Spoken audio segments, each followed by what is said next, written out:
Hello everyone to another 500 point battle report of the old world. After my game of Blood Bowl and waiting for the announcement video on Games Workshop stream, that Friday it was time to fit in a game of the old world. And this was mainly to try out the Border Patrol tournament in September, which has a 500 point limit with a whole set of restrictions, but more on that in a relevant post when the tournament comes around. But this will be the force I'll be taking along: Cutthroats, our Oathmark Orcs and Sneaky Gits who were painted in the past 2 weeks.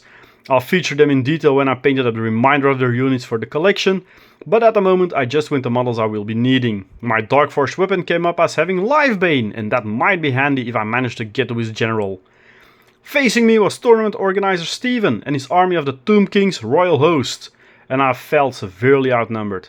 His army contained the following: a Tomb Priest with Language of the Priest and an armor of meteoric iron, a single loose chariot, a unit of 3 chariots, 22 skeleton infantry consisting of 10 archers and 10 spearmen, champions and standards, and 5 skeleton horse archer chariot runners. So he was actually having more and more impactful units than I have, but in pure numbers, made up by hobgoblins, I did actually outnumber him. The scenario from the tournament pack was on regular kill points, and the relic in the middle of the board gives hatred and a lot of immunities to the unit controlling it.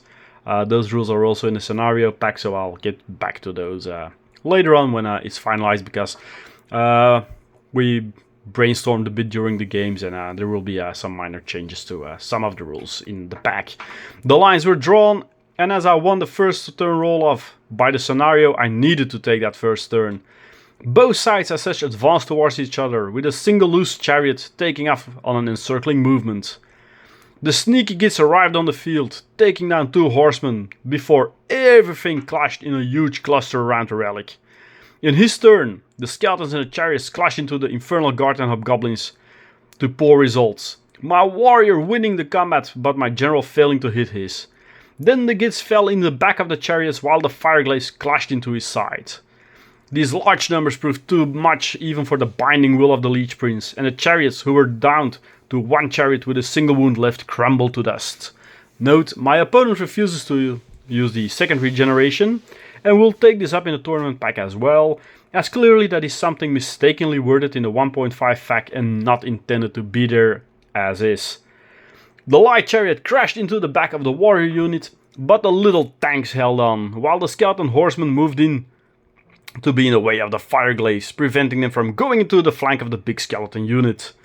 The Senegalf, again failing to hit the prince, fell to the blows of the undead lord, and his hell shard only exploded for a single hit, which to add insult to injury failed to wound. So there we are with our life draining sword and hell shard, and we did nothing. We didn't hit, and even our blow didn't wound. Both units held their line though, and the fireglaze charged the horsemen, and the Sneaky Gits smashed into the flank of the skeletons. This was now my 4th turn, and the Chaos Dwarfs decisively won the combat with the skeletons.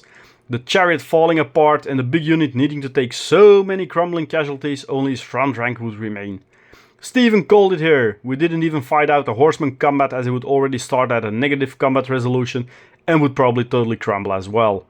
Without any freak things, his entire army would literally fall to dust by the end of his 4th round, so we didn't count the exact points, but it would be my Senegal versus his entire army.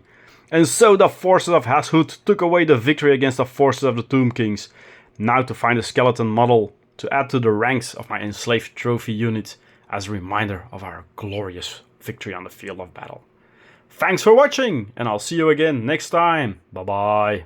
Did you like the Chaos Dwarf content in this video and want to know more about Chaos Dwarfs? Then check out the Chaos Dwarf online forum by scanning the QR code you now see on screen.